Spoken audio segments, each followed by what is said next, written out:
Blessings, everyone. This is Chris Kennel from the rawadvantage.com, registered holistic nutritionist, raw food lifestyle coach, and raw chef. Today, we have a really interesting and exciting interview for you guys with Seb Cam, the real life Forrest Gump, and energy specialist and health and fitness coach.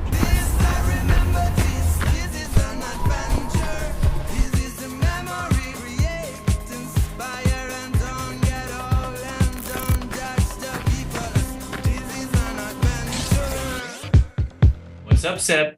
Hi. Happy to be here. Looks like you're doing some kind of a melon feasting going on here. What's going on there?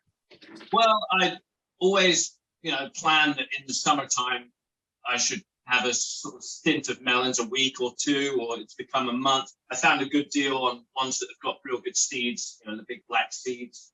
Yeah. So I bought them all. I literally went to the supermarket, bought 2 or 3 carts full. Yeah.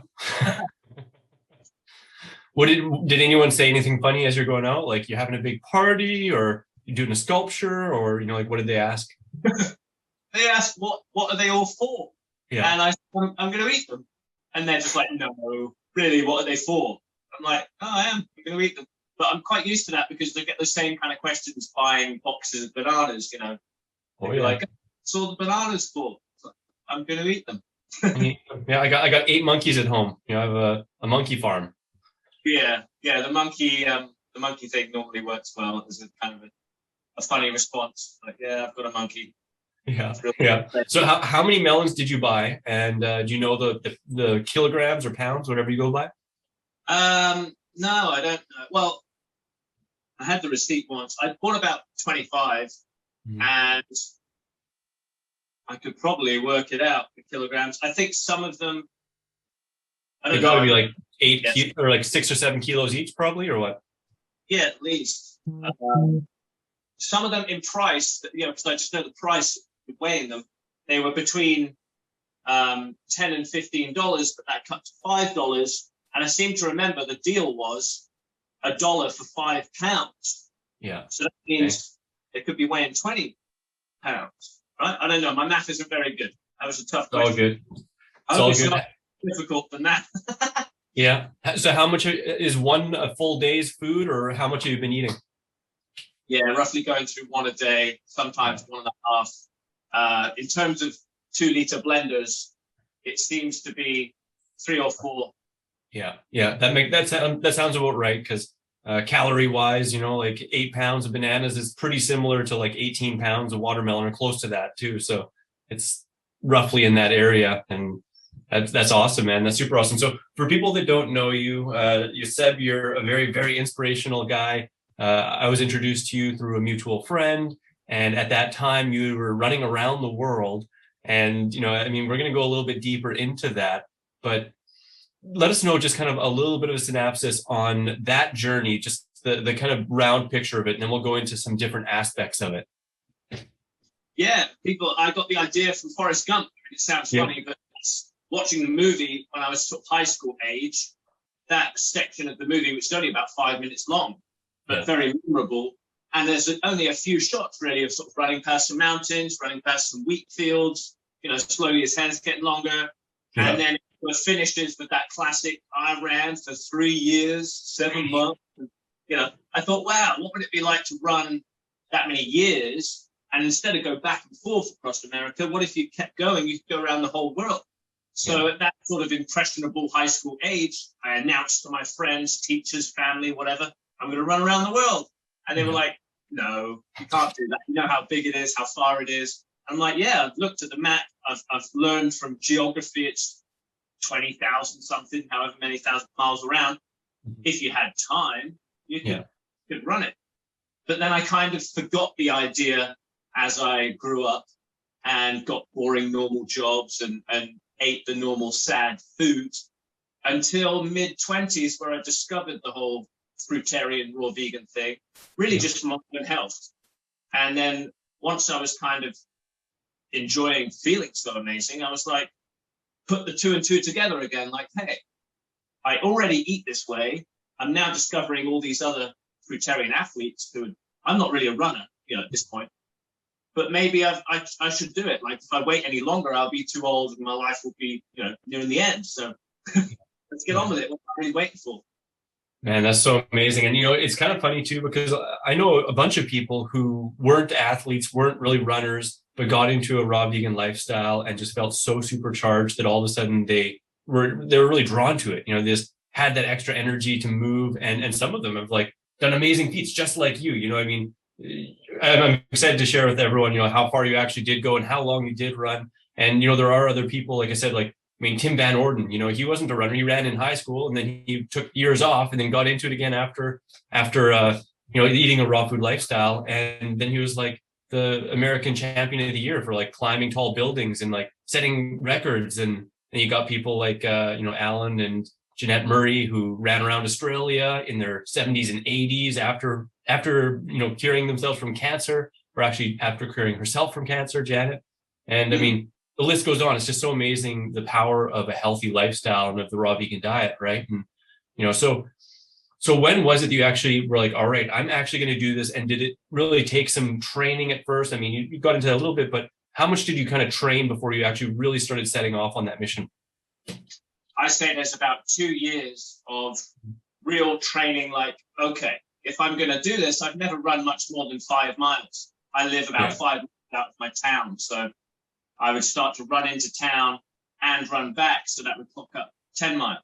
And funny enough, I would go into town, eat a melon, and then run back. I didn't have to carry the melon back with me. I would just eat it outside the supermarket and then go. Just something to aim for.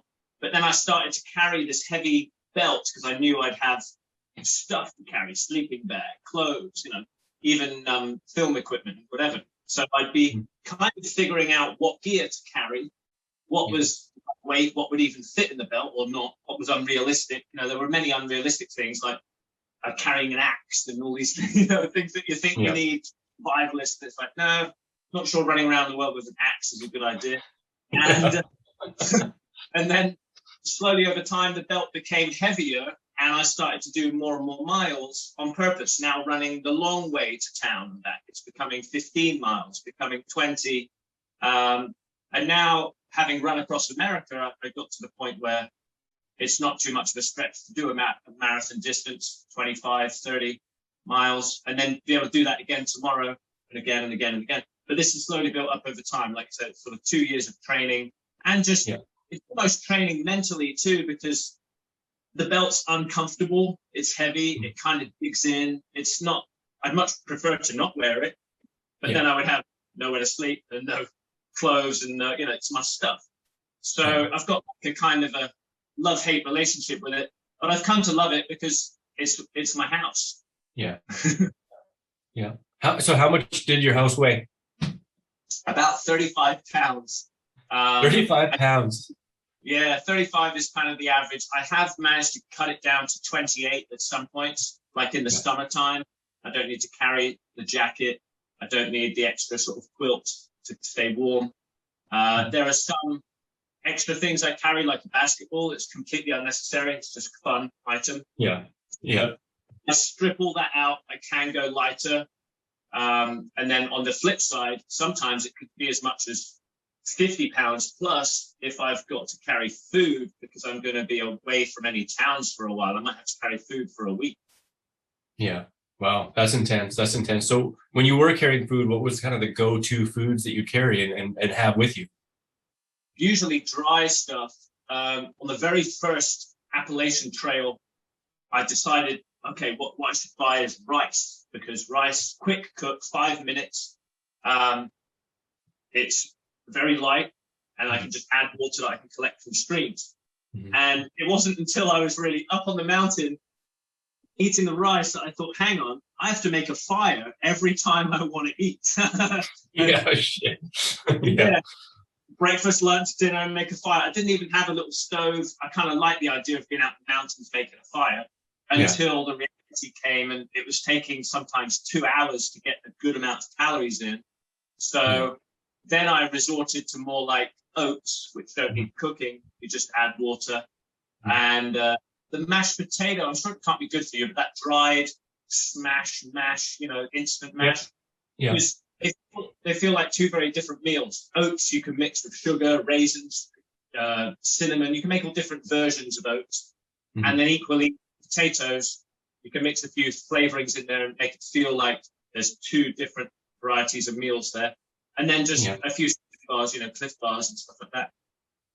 Yeah, I can relate in the terms of, before I got into raw food, I had rice for breakfast and dinner often, but it was like rice with milk and sugar for breakfast, and then milk or rice with soy sauce for dinner, back in the former times. But it's not the most inventive, not inventive, rather, it's not the most satisfying to do that for a long, long period of time, hey?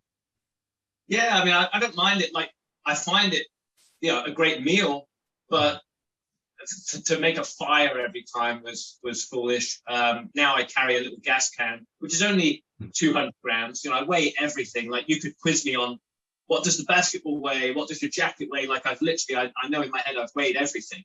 My pair of trousers is 100 grams, things like that. So I know things weigh. And so for 200 grams to have the instant just click and have, rice is amazing. But oats also, I feel like they contain more protein. So I'm not going to be carrying anything to mix with that rice. I'm not going to be having beans or broccoli or anything fancy. It was literally just plain rice. Sometimes add some soy sauce if I have it. I remember having some strange combinations where there wasn't much left. Slowly the backpack's like more and more empty. And then I'm just down to like, there's dry potato left and sugar. So I'd be making like, it's mashed potato with sugar on top. Did you get into any foraging or any stuff like that? Yeah. In the Appalachians, there was some garlic leaves. Trying to think, what else did I find? A lot of dandelions, plantain, which I don't mean the banana plantain. I mean, there's a little plant that's a bit like a dandelion called white man's foot. Those were really nice, in fact, because the roots are really tasty, and they weren't like dandelions, very bitter, and the roots horrible. But plantain things are everywhere, and I really feel like that equips you to learn some key plants that you can really rely on. I think is more valuable of a life skill, especially if there's some kind of apocalypse situation. What good is it to have a vegetable garden if your next door neighbor's the biggest guy on the block with a gun? You're just growing vegetables for your neighbor. But if you forage out there and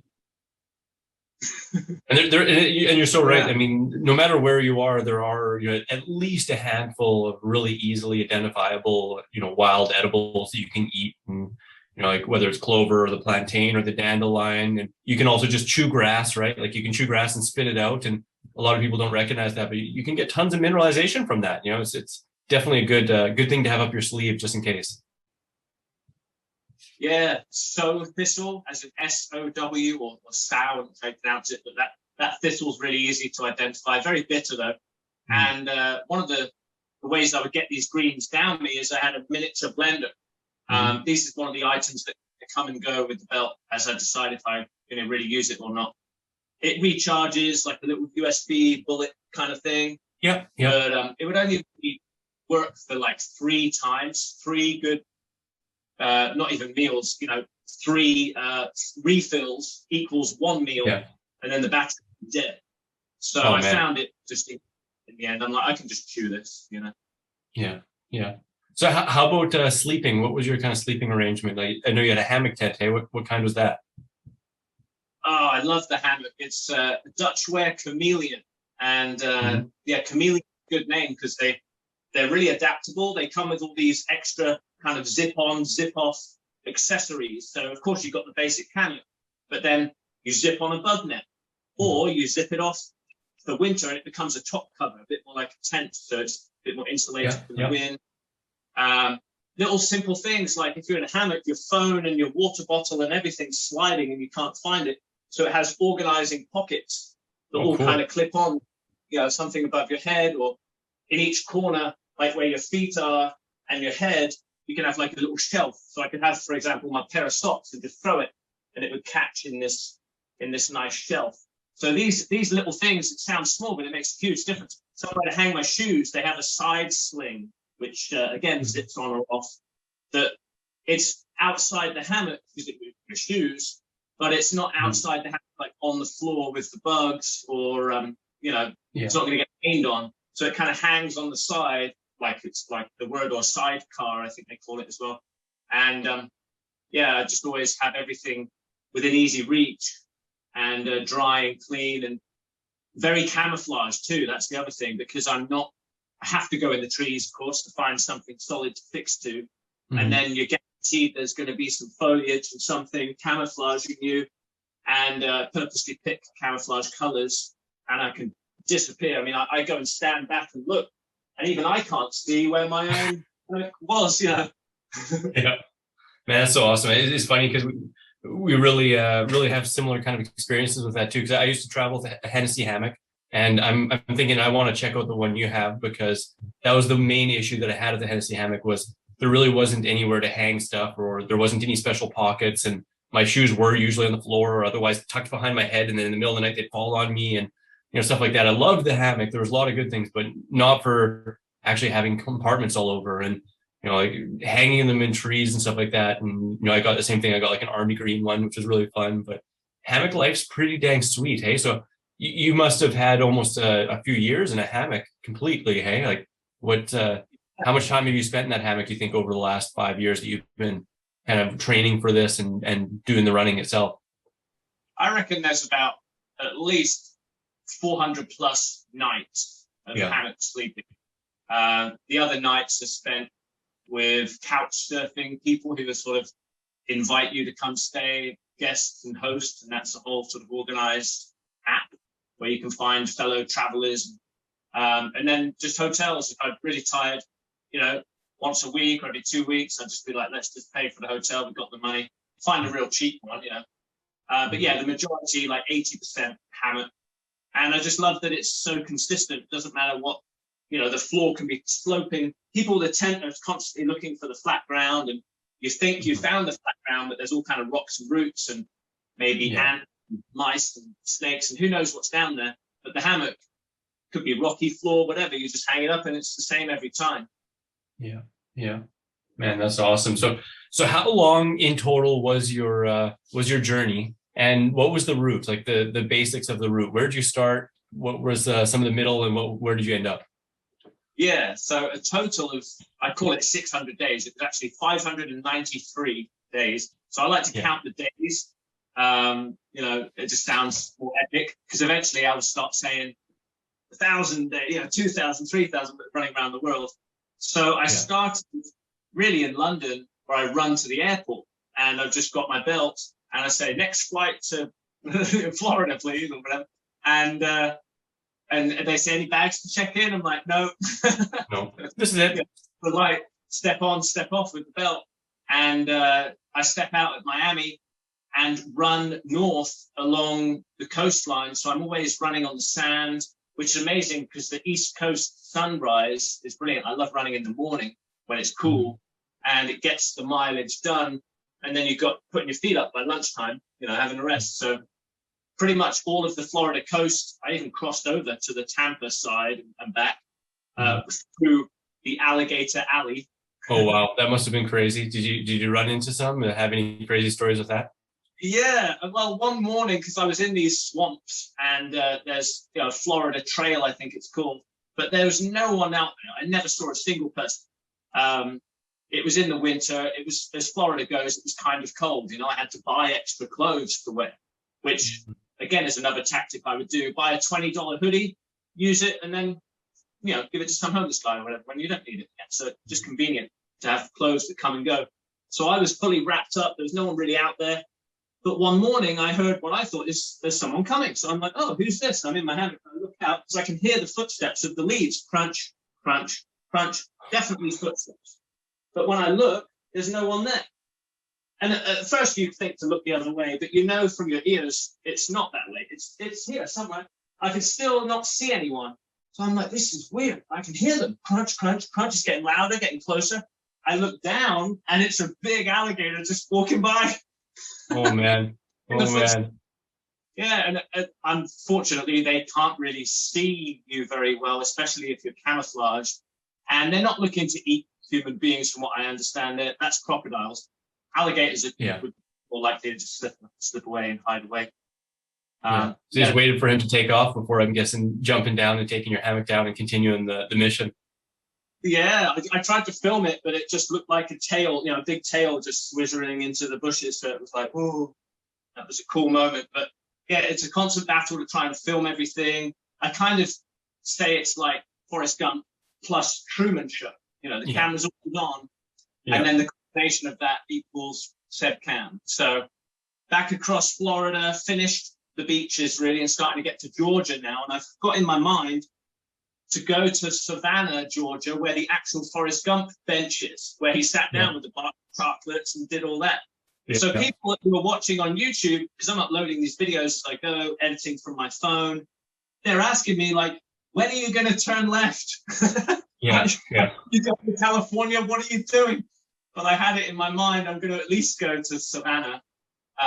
So that was a fun sort of, I'll do like fun side quests. I'm not trying to be quick. It's not a race. That's why it took me so long. I hired a white suit, like what Forrest Gump wore. Yeah. I had to call up all the suit companies and ask them like if they would sort of do me one for free for the YouTube, shout out or whatever. And eventually we nailed it. So I did a kind of funny spoof of that. After which point I stopped shaving and continued a bit further north. I did South Carolina into North Carolina. Now I'm starting to think about getting on the Appalachian Trail. And I went to high school in North Carolina too. So again, I'm using it like transport, like you would if you had a car, like, oh, let's go over here and do that thing. Let's go over there, not taking a direct route at all. Yeah. So as I start to get to this North Carolina point, that's where this whole pandemic thing, everybody's got to, stay home, lock down, stay in your house for 2 weeks. And I'm out there thinking, well, I live in a hammock. I can't really go anywhere. I'm just going to carry on until someone literally stops me and says, oi, what are you doing there? Get inside the house, curfews or whatever. I didn't know how it would be if they would try and lock me up or treat me as a homeless person or what. I've also stopped shaving at this point. You got pretty buzzily, brushy. Becoming more and more Forrest Gump. And I couldn't get through some of the areas that I was planning on, like the Cherokee, North Carolina Indian Reserve was just closed unless you live there. You have an ID card that you're a Cherokee resident. Again, because they want to try and quarantine certain areas. So as much as I tried to go round it, I sat for a few days with the map just looking like, this is not possible. And I called up a few different friends, like, what am I going to do? In my head, I was going to go all the way up to New York, even Canada, just to say I did it, before turning left. Yeah. And my friend said, well, why don't you just start heading there now and go west now? So I turned and went across Tennessee. I think then it's Missouri and Kentucky and all that, Missouri, Kansas. And then it becomes a race, get over the Rocky Mountains before it snows. Because if you catch that time, you can't cross it. It's a real hurry across Kansas and doing a lot more miles than I would, like to do. Like roughly 100 miles a week is, I feel sustainable. Like my body won't fall apart. I seem to be able to repair and have time to edit the videos. Yeah. I got to ask, did you have like a solar charger or like how were you able to keep your stuff charged? Or were you run in the morning and in the afternoons you'd be like staying at a McDonald's and charging and editing, or what kind of, how did that look? Yeah, I tried different power banks. The solar one I purposely had as many folding out panels as possible. Sometimes they have 2 or 3. I have one that had 5 panels, but even with that maximum amount of panels, leaving it in the sun all day in the bright sun, which is rare that I'm going to be just sat around in the sun, it would charge one phone once. But I've got 2 phones, one's filming, one's editing. So I found it much more convenient to have a much thinner, lightweight power bank. At that point, I can carry 2 of them for the equivalent of the solar one. And these power banks will charge a phone between 8 to 10 times. And yeah, exactly what you said, just find places with plugs. And as soon as I mention what I'm doing, they're actually quite willing to help.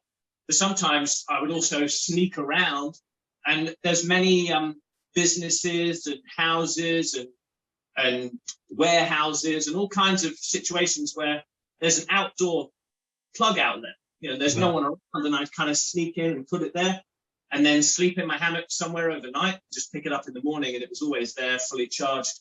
I would kind of Nice. disguise it a little bit, like lean a trash bag against it into something, just hide it so it looks like there's just nothing visible to catch the eye.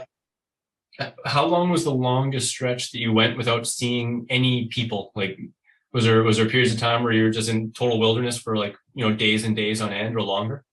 Yeah, usually between a week and 10 days would be like the Florida Trail or some of the Appalachian Mountains, because that was when everyone was told to stay home and I was the only one out there. And it got to the point where, in fact, this was really spooky. There was a point where even the Appalachian Trail was closed while I was on it. So I was like, well, I don't want to get off it because this is my route through. I've got to get to the other side. But then they started actually putting, there'd be police there checking IDs. So I got turned around. And I was sharing this story with someone just in the supermarket because they'd asked, what's that belt? What are you doing? So I shared the story and they said, oh, if you want to get through the Smoky Mountains, you should go through the secret tunnel on the road to nowhere.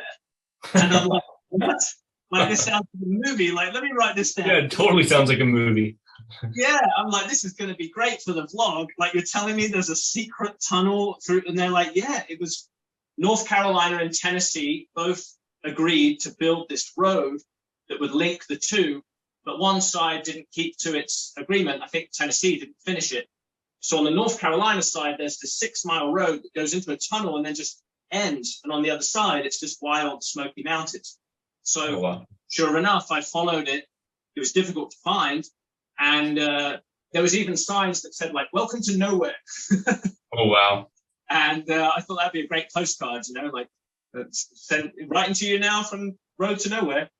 And I went through these Smoky Mountains and popped out the other side. Shouldn't have been in the park. I knew that, but I needed to get out. And the only kind of traffic in there was not only like, did I not see anyone, but I was trying not to be seen. I was like, because it's only people, cop cars and people, trying to patrol the area. So once I got out, then I was, sort of returned to civilization for the first ever time. And I think that was one whole month of no indoor sleep, no hotel, no staying at someone's house, no nothing. It was pure living in the mountains, bathing in the river, eating the stuff like we mentioned from my backpack.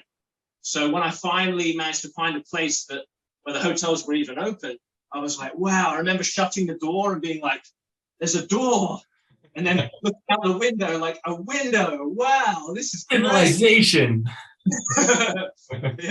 And then when I find somewhere like that, and if I've got the money, I'll stay, much more than one night. I think, it's worth it, because packing everything up and unpacking it, you've got to check out at 11 a.m. seems barely worth it. So I'll stay a few days and really, I've got to back up all the files too, because I don't want to ever lose anything.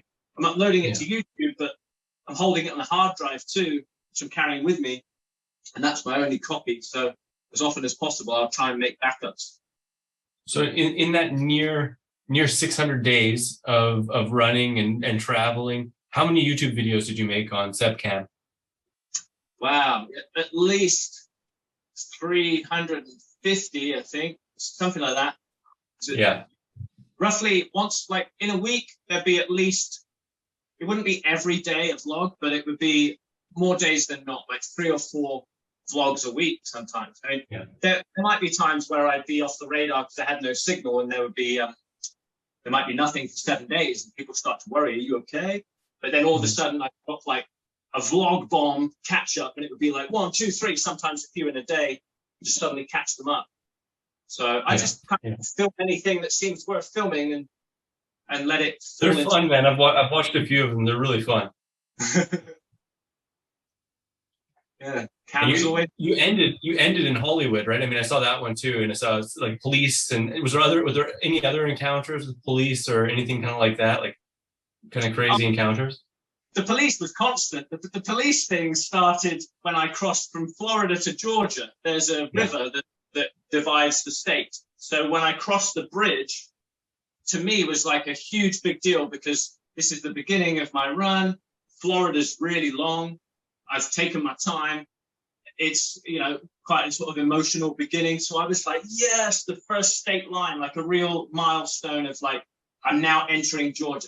So I set the camera up on the bridge and I run across the bridge like, yeah, arms out, like, and then of course I have to go back and get the camera. And now I have to go, yeah, at the camera. At some stage of me doing this, someone's seen me in the road, called 911 and said, there's a crazy guy on the bridge, just like running around in the middle of the road. So I'm not expecting it at all. I'm on this emotional high, and in front of me pull in two cop cars, woo, woo, lights, and they stop. And I think like, wonder what they're stopping for. And then I kind of look and I go, you here for me? And they're like, yep. Were you super grizzly at that time? No, I was quite clean shaven. I've always mostly got my shirt off because I like running like that. Even if I haven't got a belt or whatever, I always like to run with no shirt and just breathe, have that airflow and sweat. I don't want to wear like a sweaty shirt. So I always look like a kind of half naked, strange belt guy. But it seems to be more, they seem to get called for me being in the road.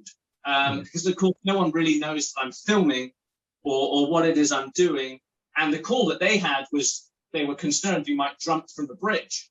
And I was like, I look back at the bridge, it's about 3 feet from the water. Oh man. It's not gonna, you're not gonna get hurt. So that was the first time, but then they continue to get called. Often, like in Georgia, I was just in Savannah, I was just running down the road and they pulled in. And we're like, we had a call that you're running. I'm like, yeah, with a belt. And I'm like, yeah. And they said, what's the belt? So I explained what I'm doing. It's my house.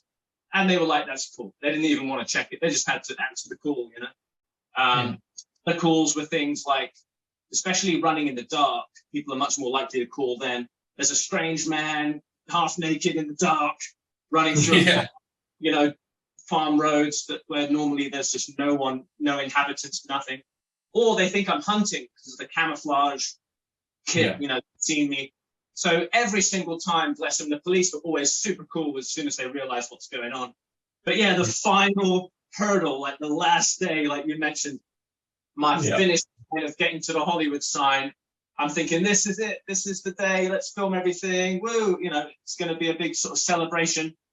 And yeah, sure enough, whoop, whoop, they pull up again. And I'm so used to it at this point, I don't even get that like fear that you naturally get, that adrenaline rush and that panic and that sort of shaky. I don't get that anymore because I'm thinking, quick, turn the camera on. This is going to be a great bit of footage. And they were a lot more heavy-handed than the rest of them. They were literally like, turn and face the wall. And I was like, really? Because they've never done that before. I was like, okay. So I'm trying to talk to them. Like, this is awkward to talk while I'm facing the wall, though.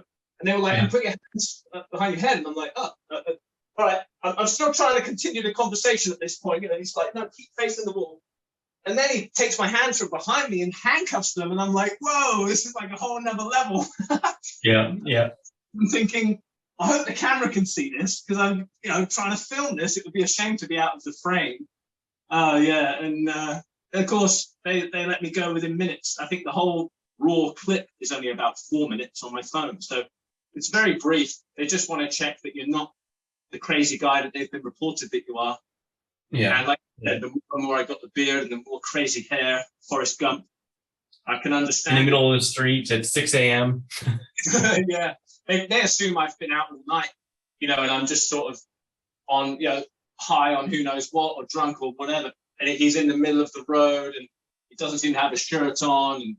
And, they're worried. Whoever called is just a worried person who drove by and thought that doesn't look right, And I explained to the police the reason I'm in the road is that the shot looks great. Set up the shot. You've got palm trees. There might be a sign like "Welcome to LA" or something. Like I'm running through the middle of it, running down the road. I said I wouldn't be doing the middle of the road shots if it was like rush hour, 9, 10 a.m. I just do it first thing in the morning. Yeah. No, makes sense. So how long has it been now that you're all finished? Oh, May 15th was the Hollywood sign. So what is it today? We're certainly a month. Yeah. A month a bit. And there was a little bit of Hawaii in there as well, because as I crossed after the Rocky Mountains in the snow, I reached San Francisco and then plan on going south to run the coastline. of California, because I figured that would be nice, rather than head straight for Hollywood. You know, I never took it the most direct route, but it started to get really cold. I didn't expect that. Like, people in San Francisco are wearing hats and scarves and gloves. So I kind of bundled in there, like, okay, let's just deal with this for a few more months. You know, like winter, we're nearly done. And then after this, we get to Hollywood. And after that, we get to go to Hawaii as like a celebration, like as a reward to myself. And then later in the hammock, 12 hours of darkness and cold and 12 hours of sort of bearable, you know, daylight temperature running along. I had the time to think, why don't I go to Hawaii now, just switch the order around, spend all of winter in Hawaii, come back more like spring, finish it off. So that's what we did. I literally ran around the perimeter of the main islands, all three like Hawaiian islands. I mean, there's more islands, but the biggest one's worth running around. Yeah, yeah. How long did each of those, or did the biggest one take? Somewhere around a month per island, roughly. Yeah, but some they're big. Damn, that's pretty sizable. So it was I guess around a month. It would have been like 400 miles or so for the biggest one circumference. Yeah, the big island, as they call it, is the biggest one. Something like Maui actually only took about a week. Like there was just a few days, you know, in a row, and then I took a kind of a break, then a few days in a row. If I'd have just gone for it, it really could have been done in a week. But like I said, I'm not in a hurry. It's not a race. It's a very different approach. I've never run a race. I suppose that's another sort of side, you know, thing to mention. Like that's not my goal. I don't do Strava. I'm not tracking anything. The only way I know how many miles I really go is by the road sign. You know, it says this many miles to the town, and I go, okay, it's 29 miles, guys, let's go. And I just, that's my only real measurement. That's so awesome. That's awesome. So now that you're kind of more settled here for now, anyhow, do you have any running aspirations to come in the future? Or do you feel like this kind of got the bug out? The as Forrest Gump did, he just stopped feeling like running, or did this kind of spark something more for you, or has your aspirations changed? Well, my favorite bit of running is not, it's not just like running along, you know, from A to B is fun because I enjoy, like, the ultra distance is awesome because it's exciting just to think how far you've come. But often the actual reality is pretty boring. You just kind of grit your teeth and you know, grin and bear it, as it were. But the real fun part I like is running downhill, a bit like a downhill mountain biker. Yeah. So if I had the freedom to choose, I would maybe go and seek out some more mountain trails and just specifically find some sort of A to B point of some trails and say, okay, we're going to go from here to there and get to run the mountains and just enjoy that. You know, it's almost like parkour, falling over at speed downhill. Yeah. And you're going so fast that you've got to put your feet down and you've got to land on that root and land on that rock. And yeah, it's a real thrill. I've never, you know, touched melon. I've never fallen over. That's impressive. That's my skill. If I have a skill, that's it. It's fast downhilling. Yeah. Wow, that's super amazing. Yeah, because if you're going fast and you got some weight on your belt and stuff, there's going to be that natural force, right? I mean, dodging roots and trees and stumps and all that kind of stuff. That's pretty crazy. Yeah, and grabbing, like sometimes there's a tree, you know, and you sort of grab it, swing around, whoa. Yeah. And these are often trails where, you know, the landscape's constantly changing. So I'm thinking, you know, after you stand and look back and you think, whoa, I've just run down that entire mountain. Mm-hmm. The realization comes, I'll probably never do that again. Like that same trail, that same path. And I've never done it before. So it's completely new. Like when I was training, I got really pretty bored of running around my neighborhood, running around the trails around my house, running up to the woods, running back down. My real challenge was to find somewhere new to go. Because I was like, well, I've stepped out my front door and gone left. I've stepped out and gone right. Like, where can I go now? What if I go up here and down? I was always trying to find some new, interesting way to sort of do a loop.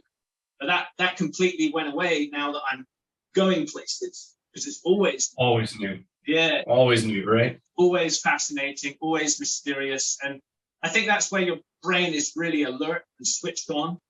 And that's what life really is. Like, if people sort of get to 100 years old or 80 years old, and they say, I don't know where all that time went. I just blinked, and I used to be 20, and then my life just. I think, what a strange way to be alive. What a, I love this fascination of unknown places and going there for the first time, and then learning. You learn the lay of the town a little bit. You learn where the supermarket is, where the good melons are, where the hotel you can stay at, where to hang your hammock, the local park where I can do pull-ups. And it becomes home for just a few days, and then you run on to the next one. Mm-hmm. Mm-hmm. Yeah. So how long was the longest you stayed in any one spot then? And like, if you did stay in one spot, would you kind of like, you'd still kind of do runs around that area, and that's where it wasn't really a straight line? It's like you'd get to a town and you'd stay there for a few days and run all around it, or how did that work? Yeah, the most I would stay in one spot is like a week. Mm-hmm. Maybe there might have been an occasion where I might stay 2 weeks somewhere, but very rarely. That would be if I was at someone's house and we probably got on really well and we had other adventures to do. But mostly, if I was just passing through, it's going to be about a week maximum. And during that week, I'm mostly focused on edit the video, catch up. Because when I'm running, I don't edit as much because I'm tired and I just need to eat and sleep. So it would be more like days off that I would edit video. And then the running would be run to the park and do upper body sort of muscle stuff. So I could trade off like calisthenics days and non-running days. And then it gives my legs a chance to recover. Mm-hmm. And then the running days are just run, sometimes 30, 40, 50 miles in a day. And the same again tomorrow, But of course, I'm not going to go and do pull-ups at the park on days like that. I'm also not edit anything. And those days are some of the most thrilling because I really am living in the moment. Like, if I could sort of redesign this lifestyle somehow, I would just be dishing out the footage to someone else who does all the editing. Like, assuming they did it in the same style or whatever, that wasn't an issue. I'd love to have that freedom because sometimes I kind of want to get on with the adventure, but there's like a backlog of a week or two of footage. And so I have to sort of purposely lock myself down, just get on with the editing. I don't really necessarily want to. I'd rather be out there running around, keep moving. So do you think that there might be a Seb Cam part 2 if you had somebody who just, had access to your cloud account and everything you record just goes into the cloud and, they're editing it for you, and full on Truman Show Seb Cam, 2.0? Yeah, I love that. It becomes a case of the logistics of getting the files uploaded, because of course, sometimes the Wi-Fi isn't that good. So I could upload a 20-minute vlog from my phone because it's edited and it's only a 20-minute file, so it's not that many gigabytes. But to upload all the raw footage for someone else, it's going to take way longer. And then when they receive it, they don't know any of it. They're not familiar with what happens. They don't know what's relevant to keep or not like I do, because I'm the guy, living it. So there's always going to be a bit of back and forth. Oh, no, not quite like that. Edit it like this. By which point, I've tried this, by which point I kind of come to the conclusion, you know what, I'll do it. Like, I could have done it by now. So I hope that day comes, but it's become just part of my routine now to kind of, like, sometimes I wouldn't get out of bed. I'd wake up in the hammock, and that's when I'm most fresh, like you're most able to think clearly and get, most efficient compared to, for example, trying to edit at night when you're tired. So I would force myself to stay in the hammock, do the editing, and kind of, I'm not allowed out to play until I finish my work. I know. Yeah, I'm honestly, I'm the exact same way. I do this. Even now. I do the same thing. I wake up and just do my quick edits or my emails and stuff like that before I get out of bed. Or it used to be in the hammock too. I've spent about 3 years in a hammock in the Costa Rican jungles and a couple other places. Man, it's so fun. So many people, they have a hard time, like, even just getting out for a run, like getting out and exercising. And I'm sure in those 600 days, there are times where you did not feel like it, right? That you just like, was there ever any times that you wanted to straight up? And if so, or if not, like, what kept you going? Yeah, well, there's many times where usually the worst things that make me want to quit are where I'm very uncomfortable, like the temperature is it's too hot or too cold. It's funny, it's always too, the extremes, or mosquitoes, or the most soul destroying is you realize you've gone the wrong way. Sometimes for a long way, sometimes for days or something, and you have to backtrack, or at which point you think, I don't want to go all the way back, I could just not bother. I was always tempted to I'll just go to the airport, just get a flight, just fly to LA. I tried, I did the running, whatever, I'll just sort of excuse myself, and then once I've had a rest, and once I've overcome the initial kind of heartbreak, you start to realize, well, hang on, I still have to get to the airport in order to quit. Yeah. Might as well carry on. But for motivation, for people, wondering what keeps you going, it's really I want to get to something I've promised myself at the next stop. The most I ran was 60 miles on that end of Florida into Georgia, the first time when the police stopped me, because I knew up ahead I had a couch surfing place to head for, all you can eat buffet, golden corral, so I can pick out all the sweet potatoes and the salads and the fruits.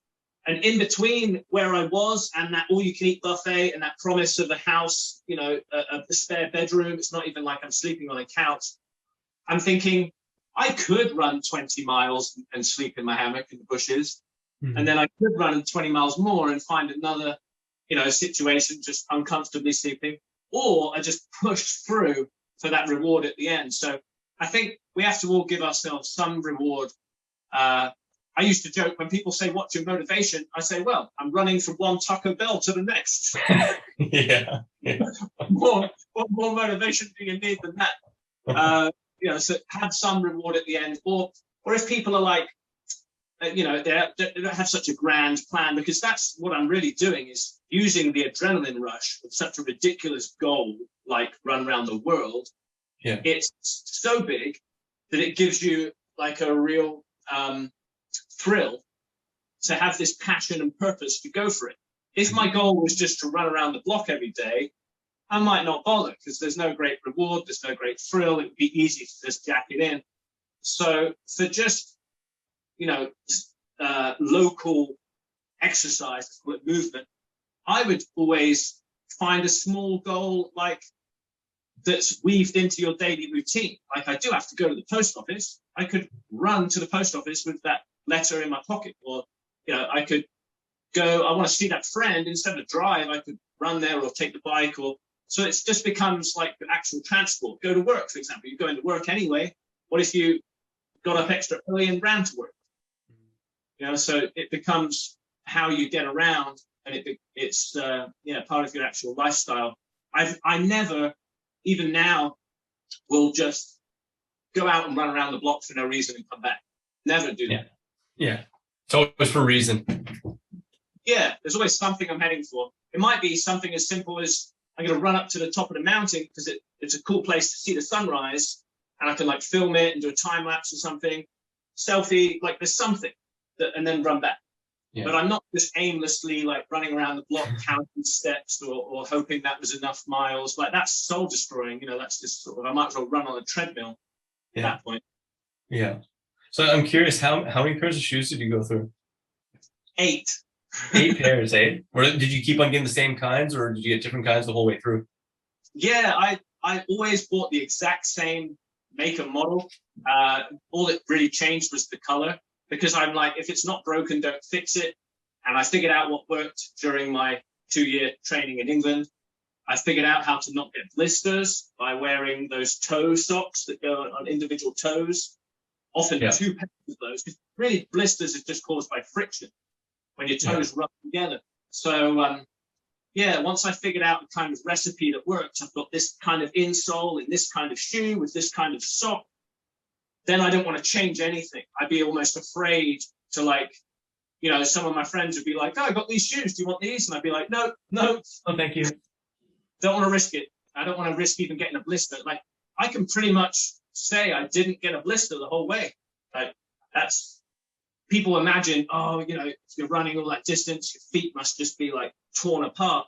And I'm thinking, no, you can't do that, because that's your tires. That would be the weakest link. If you start having some infected blisters, and if I see like a tiny hot spot or a blister starting to come, I'd actually like try and schedule in a few days to just stop and rest and make sure that that's recovered, rather than keep pushing it. Or the same if there's any pain, getting a bit of a strange knee pain or a strange, and that was something I learned how to tell apart my Achilles tendons. That would be one of the the stress points. Carrying all the heavy weight, really, my Achilles are doing a lot of the work. If something was hurting, I'd have to kind of question, is this an injury or is this an adaptation? Like, does it hurt when I'm not running or when I'm walking, or does it hurt when I'm just laying there? That's a really bad sign. That's an injury at that point. But if it just hurts while I'm on the move, because I've also done a lot previous days, I see that as I'm just adapting, and the best thing I can do is ice and get good nutrition. And I do some anti-inflammatory things like ginger, turmeric. I've even got a little red laser light thing, infrared sort of therapy. Like, I do as many different things as I can to bring down any inflammation and make sure nothing hurts. I'm not going to persist while there's a pain, and I try and rate it in my head too, like out of 10. It's 2 out of 10. It's hurting at 2 out of 10. That's not too bad. If it's hurting like 5 or 6 out of 10, now we need to put the brakes on and figure out what's wrong and maybe give it a rest. So two things. One, what was the kind of shoes that you actually figured out then were your go-tos? Yeah, Hoka, One, and specifically the Bondi 5. I can grab them here so you see how worn out they are. Okay. This is pair number 8. And you can see the heels are just gone. Yeah. Yeah. And even the front. And they all ended up looking like that. Yeah. So pretty much the back would wear away to the colored part. This white part is usually, an inch or 2 thick. And it would eventually start to touch the colored point, at which point I know it's time to change them. And also it can start to make other things hurt, like your knees, or it rolls. My foot's rolling outward, putting pressure on the outside of my knee. Yeah. Because it tends to wear away on the outside. So as soon as I go back to new shoes again, it's sort of, it's all my joints, in alignment again. So I learned not to run them too low. In fact, this is a funny story that the very first pair I wore out, I reluctantly put them in the trash. And then afterwards, I really regretted it. I was like, that was my first pair of Florida shoes. That was Miami. That was all the way to Tampa. They should be in some kind of a museum.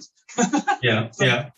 Ever since then, I've been like quite happy to invest the $20 it costs to send them back to England.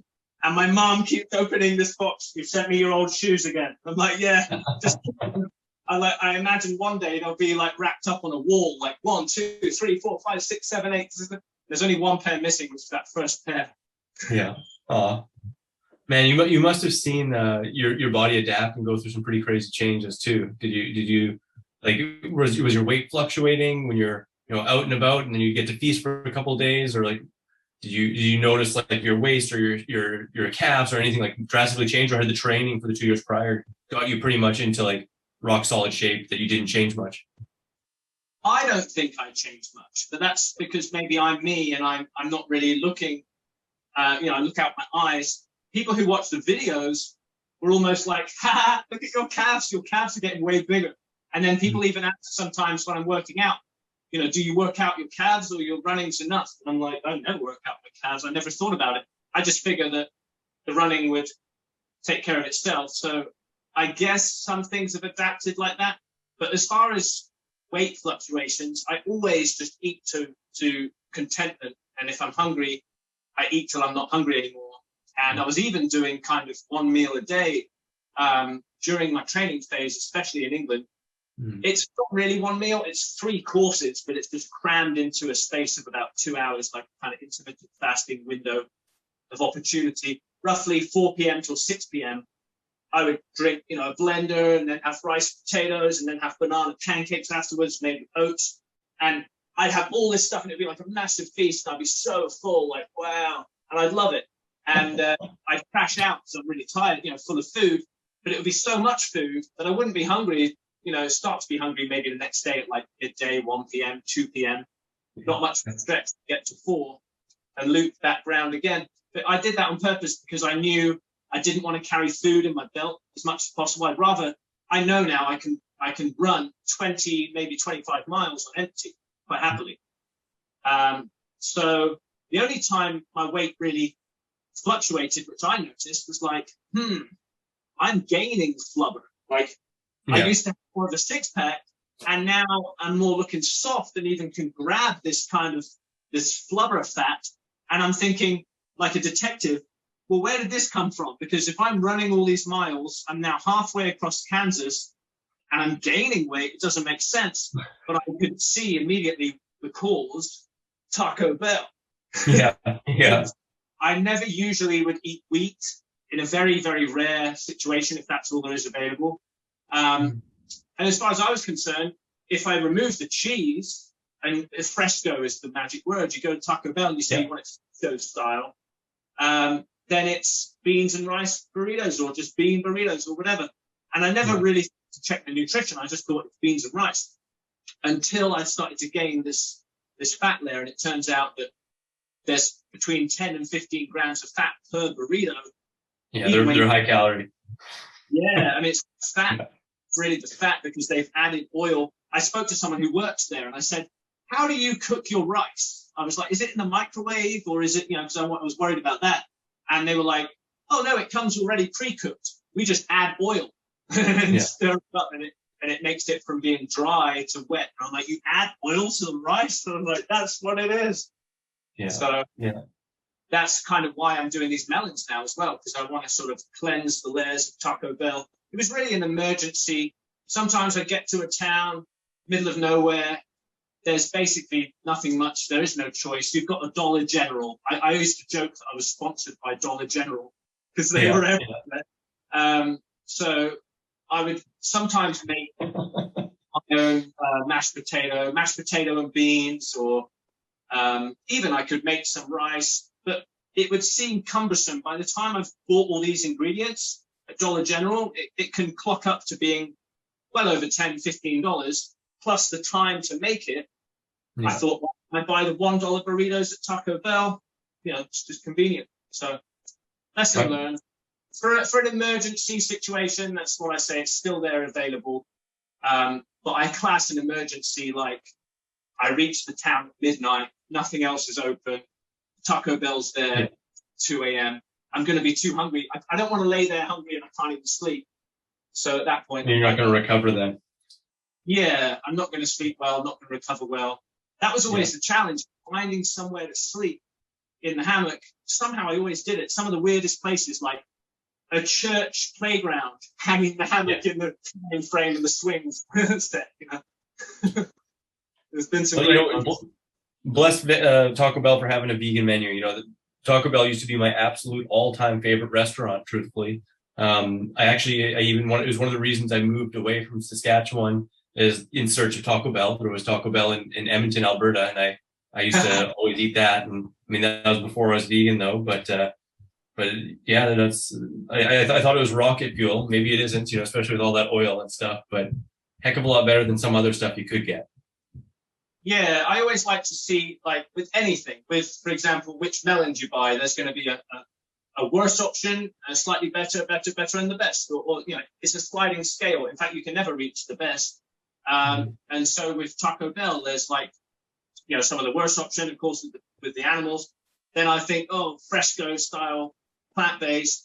But then I feel like there's still an option where you could do your own version of Taco Bell. This is what I started to do.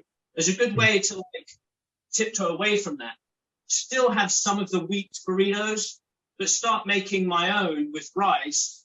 I did this with chipotle, I call it as well, chipotle.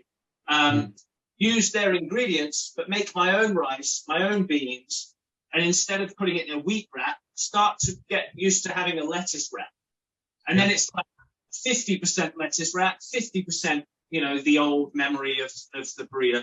And then slowly you're tweaking it, like it's 80% lettuce wraps and only 20% wheat. And then eventually not going to Taco Bell and just making your own lettuce, right. So like slowly progressing, in that direction.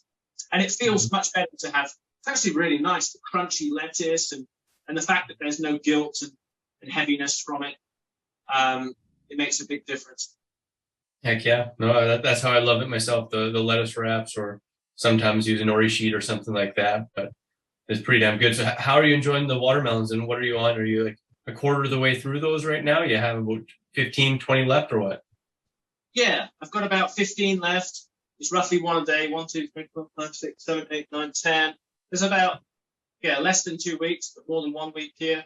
So I'm just going to continue with that until we reach July. My goal was to, get through July. And I've definitely been noticing some like kind of cravings at night, especially, which I think is odd. At night, I think I'm hungry. Maybe I could just go down the road, it's always Taco Bell comes to my mind. Let's go to Taco Bell. No one will know. And then I think, well, let's just drink this smoothie first. Let's get some melon. Maybe I'm just hungry, so I'm making bad decisions. And sure enough, as soon as almost instantly as I eat it, I'm like, oh, that's less the thing now. I'm not so willing to go because it's a mile down the road and a mile back. It seems a lot of effort just to get that taco, whereas the melon's right here. And then I find it very strange that I was almost going to do it. I'm almost like getting my wallet and my shoes on to go down the road at night. But then when I sleep on it, first thing in the morning, when you're not so tired and so susceptible, I'm like, no, of course I'm not going to go Taco Bell. I find that any kind of temptations and addictions and things like that, they always creep in on you at night. Always notice that. If you wait till the morning, do you really want that cigarette or that whatever? Do you really want to drink a beer? See if you want the beer or the cigarette or the Taco Bell or whatever. Decide that in the morning. Then it's like in the morning, no. It's a kind of thing, a nighttime thing, and I think it comes from just being tired. And from running so many miles, there were many times where I'd think about quitting, or I'd think about making bad decisions, and I'd say, hang on, I recognize this pattern. It's dark, it's the night, I'm obviously exhausted. Sleep on it, and let's see if we want to make the same decision in the morning. It's always like, completely different mindset next day. Absolutely. Fresh and perky, and feeling a little bit more optimistic rather than starting to charge down, looking for something to numb out or to pacify a little bit. Yeah, just tired. Just like we think our worst decisions when we're tired. I wonder how many people have made, bad relationship choices or work or life in general or whatever, just because they were tired. They probably just had a rest, thought about it tomorrow. They broke up with someone or had an argument or something. They probably just needed to go have a nap. Absolutely. Most people are chronically tired. Have you since the last month, have you been, sleeping more, or you've been exercising a little less, or what has changed in the last month? I definitely slept a lot after I'd kind of Hollywood was done. I seem to sleep like I just go with how I feel. I'm very sort of, hey, I'm not really thinking straight. I'm not really getting much done in terms of progress. I'm not hungry. I'm not thirsty. Maybe it's sleep. And then if I'm not tired, hey there, then I'll just get back up 30 minutes later and be like, clearly I'm not tired. But what would happen is I'd lay down and be out cold for like 5 or 6 hours. So I was like, okay, I was tired. And that's kind of gone on for a few weeks. And now I feel like I'm clear of that. Now the new way of tiring myself out is I'm doing upper body, like calisthenics every day, and a bit of basketball and trying to rest.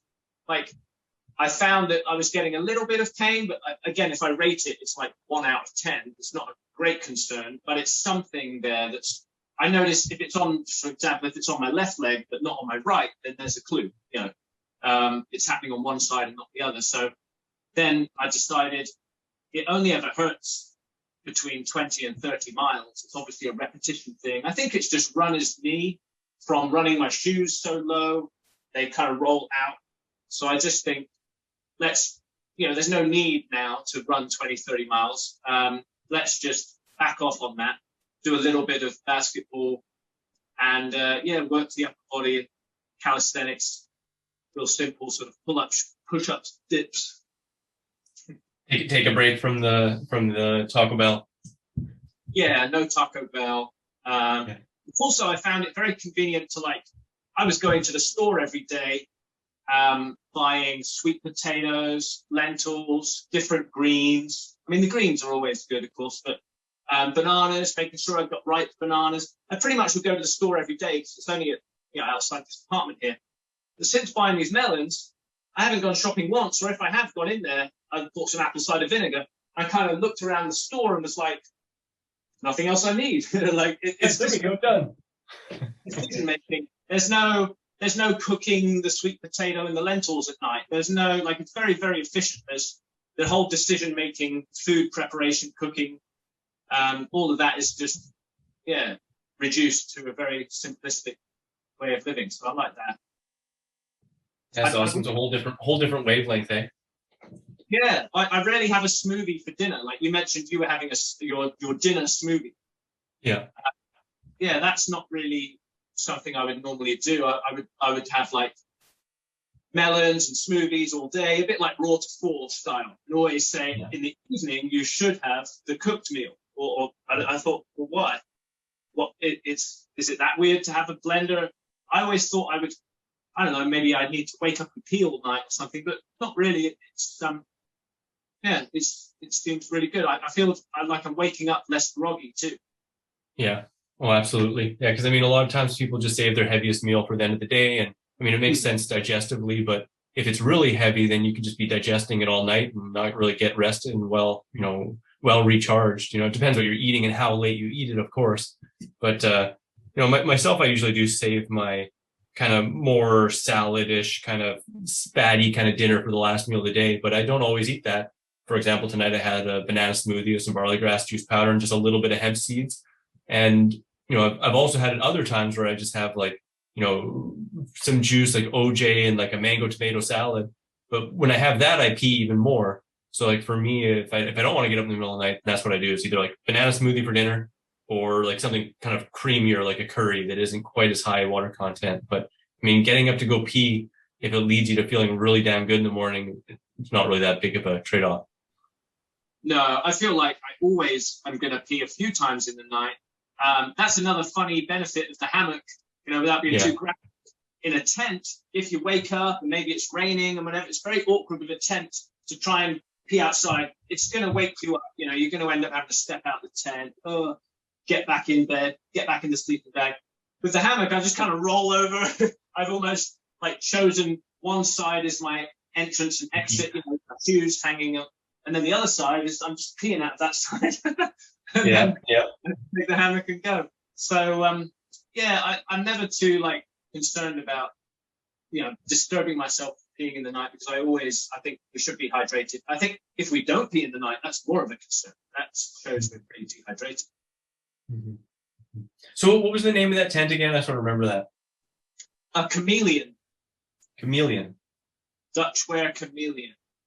Okay. And I might have to spring into that myself. So what would you think about another, the Seb Cam 2.0, having like a relief team, carrying your food for you and supplying you with melons the whole time, or does anything like that appeal to you, or you like it the way it was, or anything you would change big like that?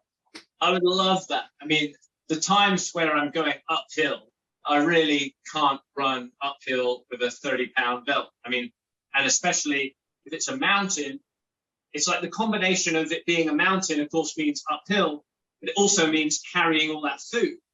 So it's the worst combination because now you weigh infinitely more, and very rarely will I ever stop, stop and sit down to have a rest. I never do that. I'll walk and maybe walk and eat. But there were some times where I was going up these mountains where it was so heavy, I couldn't keep going. I was almost would be dizzy. I would be like, whoa, I got to stop. This is strange feeling, just wait. And then it would get lighter as the week would progress because, of course, I'm eating more and more food until the last few days where I'd be running down the mountain. But then I think, well, it was only fun for the last 2 days. The early days, carrying all that stuff really sucked, and it would definitely be on my mind. I would love it if someone would carry that for me or meet me further down the road. But yeah, the logistics of that becomes, now you've got to worry about them, you know, financially maybe, or how to fund this extra person, and keeping them entertained too. Like, they literally got nothing better to do than just like follow along with you and help you. I did have one guy that I met through the couch surfing. He came out to the desert to help me get through Utah and Nevada, because that was just empty, you know, hot weather and cactuses and cacti. But yeah, it wouldn't have been possible really to run just with my belt through a desert. The only way is, most people, they push a cart of some sort, or they drag something behind them full of water. And I think, well, that's not fun. At that point, I'd rather just not bother and run somewhere else that has streams and rivers. So yeah, that's the most, like, the ideal situation is someone else edits it and someone else carries my stuff. That would be amazing. Yeah, it sounds like, you know, like a documentary crew slash, you know, like that team that kind of goes ahead, or yeah, has the stations ready for you. I mean, putting this out there, you know, I think it could happen, absolutely. And I mean, you have so much footage out there of what you're doing. You already have shown the mettle to be doing that, right? So you never know. Are you intending to, you know, create like a documentary, or like put it all into a more condensed version, or any thoughts like that? Yeah, I'm working on it now. It's a kind of Seb Cam the movie, I've been calling it. It hasn't really got a better name yet. Well, I suppose I called it I Ran Here from Miami. I got that. Yeah. And that came up accidentally, because I kept telling people, even when I was in like Fort Lauderdale, you know, it's only 20 miles back, I'd be like, I ran here from Miami. I ran here. And then it got more and more funny when I'm telling people like in Kansas somewhere, and they're like, what? Yeah, right. You know, so that became the catchphrase, and someone in the audience said, hey, that should be the name of the movie. Like, that describes what it is. I ran here from Miami. So it will be, like you said, a compacted, condensed version with some kind of comedy spoof. You know, there's a bit of the Forrest Gump bench. There's even the bit that you mentioned, you know, where he stops running. I'm pretty tired. I found that same spot in the road, you know, where he stopped. Oh, no way. Yeah. That's there's awesome. a bit dumber. We went through Las Vegas, so we did some funny, like, you know, with the orange and blue tuxedos, Dumb and Dumber. I mean, that's been really where they were, but I just thought, you know, that was a good situation to do it. And even the, you know, where the bikini bus pulls up at the end, and they're like, the town is back that way. Yeah. Some lucky guys. Yeah, we did like word for word with a script. We've kind of spoofed some bits like that, like, because me and this guy we mentioned who helped me across the desert, he's called Dustin. Yeah, we turn as the girls drive away, and he's like, man, two lucky guys are gonna, you know, be driving around with those girls for the next couple of months. And I'm like, yeah. It's not break too. Just gotta keep our eyes open. So yeah, a bit fun like that. It's kind of a, you know, a fun motivational movie. That's how I see it. Yeah, you've been into that a lot. I was looking at your YouTube channel, and I think it was your first or second video was like a Eminem spoof. Yeah. That's what I'd like to listen to. I mean, it's not, the lyrics are a kind of shock rap. You know, they're probably not the best thing for my ears, but I find it funny to try and say the words and run along, and it makes me laugh. And so yeah, I kind of, you know, got into some Eminem. That would keep me going. It's quite motivational too. There's kind of you can do it, you know. Absolutely, yeah, that album especially, but a lot of his stuff is actually kind of like gritty but inspirational, and he has a canter and rhythm that is just really unique and does like get you going. You know, it's like it's pretty unreal. Yeah, in fact, that's another motivational tip. I use the music to run along. I very rarely will listen to music. Like, for example, while I've been in this apartment, never once have I put music on while I go about my day, you know, chopping up melons or doing my laundry or anything. The only time I really play music is it's in my headphones. It's while I run along, and it makes me feel like I'm in a movie. And it has to be something like that that's sort of motivational that you almost can't walk to. Like, if the tempo and and the excitement and the beat is really good, you shouldn't be able to just walk along because it seems like, well, this is, or, you know, this doesn't sit right. It feels better to run, have it like, yeah, you know. So I use that to my advantage. In fact, so much so that if for some reason my headphones died or, you know, they broke or my battery was dead, I'd kind of be seeking a solution as the top priority. Like I'd be like, okay, time out. There's no music. We've got to fix this before we continue. Yeah, yeah. So did you have a few albums you really wore out, or did you use like Spotify and go through a ton of stuff? No, I don't use Spotify. I have a download guy. Yeah. And he's been awesome. He lives like in India. He's one of these kind of freelancer people. And anything that I want, that it might be the clip of something from the Forrest Gump bench, or it might be a motivational speaking, anything that I find, I say, oh, this is good. I send it to him just on WhatsApp or something, send the link. I say, yo, can you download this? And I say, I just need the MP3 or the MP4, or, you know, he grabs it, and we use that to use in the video. Let's play as the backing track. So very often what music or speaking is playing in the vlog is genuinely what I listen to on that stretch. So it matches my memory. You know, if there was a certain song that I really became fond of on that, you know, portion of the trail, that will be what's playing in the vlog. So you can literally see what I'm listening to. Yeah, cool. Yeah, I've actually recently been on to a remix of Eminem, but it's like Eminem medieval tunes. It's like it's just the instrumentals, but it's like medieval style. It's really freaking cool. It's like a couple hours worth. My friend had found a video of it and downloaded it, but pretty crazy. I was going to look for the name, but it's just like Eminem instrumental, medieval style. Pretty fun, different style instruments. Yeah, I tend to listen to any of the old stuff simply because I know the words. If I try and listen to some of the new albums, I'm kind of going, I'm a rap god. He's going so fast, man. He's going so fast. It's crazy. It's crazy. If I go with the old, so what's okay? Well, that's all. I was just going to say, if I go with the old stuff, then I can sing along, and the singing along becomes fun for me. And it must sound very odd to someone. Imagine if they're just like walking the dog, you know, on a quiet mountain trail, and they hear me running by full speed downhill, shouting probably very inappropriate lyrics. Lose yourself in the music. Just going.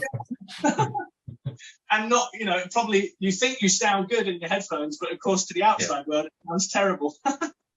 Yeah, that's a sad reality sometimes. Whether you're the one singing or if someone else is singing around you. Yeah, it's normally my bad singing. Yeah. So what's next, Seb? What's next here, the next little bit? Well, I really have my sights set on running west around the world until I get back to England. So west from Hawaii is the furthest west I got, is Australia and New Zealand and Thailand. I got a friend in Thailand. So I'm looking at the map, like once you get to that mainland, like Thailand, it's possible to cross Kazakhstan and a bit of China and get to Turkey and then Greece, and you're back to Europe. But I've still got a year on this America visa, so I feel like I should use it, just, you know, enjoy, like kind of promote the journey, maybe do some stuff that isn't running, that's more like more planned out pranks and funny things. Like I've always enjoyed, those are the kind of people that I watch on YouTube. It's kind of funny, not pranks like ha got you, but you know, just sort of things that make people laugh, that, you know, harmless fun, and try and seek out some, like, for example, get on the Joe Rogan podcast, some well-known podcasts. Steve here in LA, he seems quite approachable. And really, I think the ultimate goal should be, let's meet Tom Hanks. Like, it seems like a far-fetched goal, but it's just as far-fetched as running around the world. This whole Forrest Gump chapter, you know, I grew the hair, I did all the spoofing of the bits of the movie. He seems like the best guy to go to kind of potentially, I don't know exactly what the goal would be. Like, okay, imagine you're going to meet Tom Hanks. Now what? Well, I suppose I'd like to show him my movie. I suppose that should be, it's like, it's a movie about a guy making a movie. And the movie ends with trying to show Tom Hanks the movie. Be like, see if he would just be entertained by it, maybe pass it on to whoever he thinks might like it. I don't know what will come of it, but it's more fun than just trying to call the news and be like, hey, I've got a story for you. Because I've tried that, and it was very repetitive and kind of didn't really go anywhere. The news, they're looking for real stories, and often it's just a story of a guy who's run across America eating fruit isn't a big enough deal for them to put in the paper, I guess, or on the news or whatever. But I think if we got hold of Tom Hanks, that could get a bit more attention. I'm always trying to get more attention on this lifestyle, really. That's why I'm doing it. So not really for me. It's not I'm trying to be, rich and famous or anything. I actually enjoy the process. I enjoy the running along. And if it was my choice, I would probably, like we mentioned earlier, not even be editing and not even carrying my stuff and just out there living the adventure. But then what's the point? I think we could help so many people with this information, to decrease suffering. It's amazing to me that people still even get sick, that they're unhealthy, that they're depressed, that they got no energy. And I feel like, well, I've got the answer, but they wouldn't listen. They certainly wouldn't listen until I started doing all this running. And now they're like, huh, what's he doing? I've kind of got their attention. So maybe Tom Hanks would be the guy to aim for. It's a fun goal to maybe, I'm not sure exactly, like I said, I thought maybe it'd be cool to be like, let's go sit on a park bench somewhere like he did, like on the movie with a box of chocolates. I'm not sure what the vision will be. I'm still working on that. Yeah, well, I'm sure it'll become clear. And I think, just continually putting it out there and everything you've been doing, and even just this year, is bringing that energy back, right? So I don't know, I believe in it. And, you said too, so it looks like the next couple months anyway, getting this movie done, the first kind of step. And how long of a mission could you see this taking to do the entire world then? Are you giving yourself like another 3 years or something, or 4 years, or how long do you think it's going to take? At least, more like 5, I think. I've even said 5 to 10, only because by saying it could be 10, it gives me a real decrease of the pressure. Like, I knew I could run across America in a year, but I took longer. I went to Hawaii. Like, I like that. I like enjoying it. I know I could, if you look at America and you start to see the distance and plot that across a world map, you can see that you could get around the world, like you said, in about 3 or 4 years. But who knows, what side quests we might do, what might happen along the way. So I'm not in a hurry. And then people say, well, what will you do when you finish, when you get back to England? And it might change, years from now. But right now, I would say, I'll just run around again. I won't just stop. Yeah. I wouldn't want to just, there was a reason I left England, the rainy weather and the sort of miserable vibes, except for the summertime, it's nice. But I love America. So if I've done America, if I've run around the world, I get back to England, well, let's fly to Miami again and let's keep going. We'll do a different route.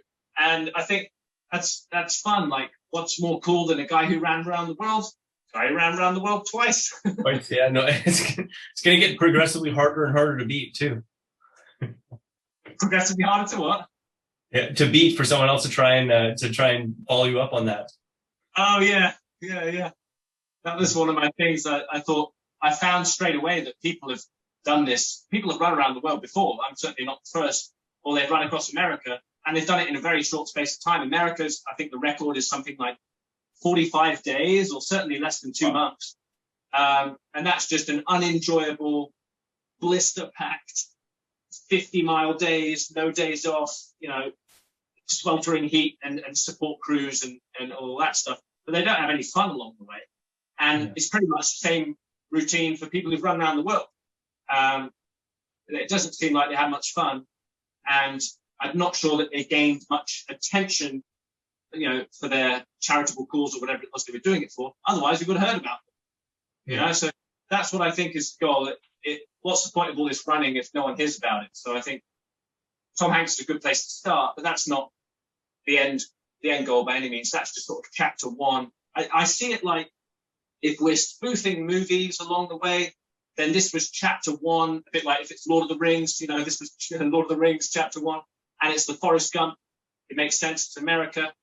And then it will change. I kind of had the vision that if I go to New Zealand, it would be Lord of the Rings. I could, I'm like Frodo in the Shire, running to Mordor. I'll make some funny reason why I've got to deliver a ring, just something funny like that. And then it will always progress to have different chapters as we go. But I just make it up as I go along, really, and incorporating some of my favorite motivational bits and pieces. And that's awesome. Well, I tell you, I'm damn inspired, especially as a guy who hasn't run much more than 5 miles in his life at one sitting, and I think it's pretty damn awesome. And I hold that vision that it's only going to continue to grow, and those things will come your way, and the message will be spread. I think it's a really beautiful thing. So, is there anything you want to leave everyone with here, or anything you want to share? I mean, obviously everyone can find you at Seb Cam on YouTube and on Instagram and Facebook, but is there anything else you want to leave people with here? Well, the real reason I'm doing this is to encourage the people at home to do their thing, to set off on whatever the journey or adventure or, whatever their dream, and do it anyway. Do it even though they might not feel ready. I wasn't ready. I didn't have it all together. I still don't have it all together. Figure it out along the way. Throw it at the wall and see what sticks. That's really what I'm encouraging. Like, people often ask me, are you doing it for a charity? It's one of the most asked questions. And I say, no, it's the opposite.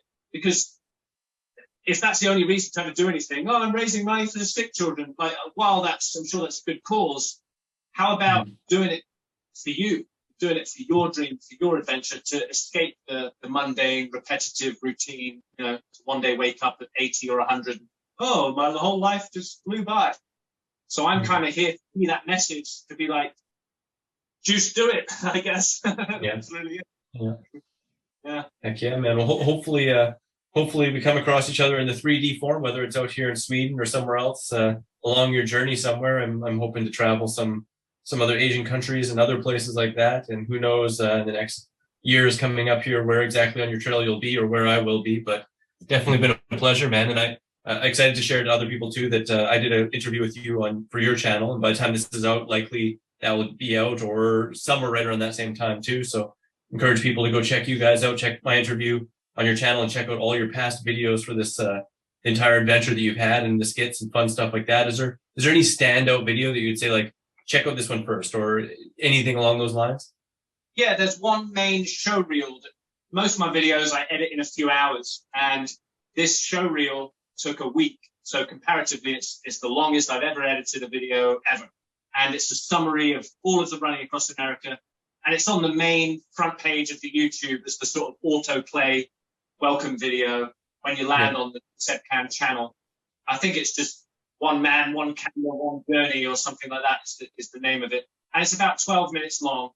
And you can kind of see all the highs and the lows, and the police and the kind people. That's something we haven't even mentioned, is the kind people that have given me food and even just money and all kinds of things along the way. They're all featured in there along with the funny skits and everything. So it's a brief overview.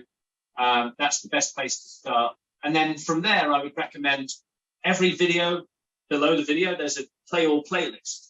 So if you use the play all playlist, it makes it much more easier to navigate, chronologically, the timeline, up and down, scroll around. Not that you have to watch them all, but otherwise people kind of click on random videos, and other than my crazy hair, you can't tell what order they go in.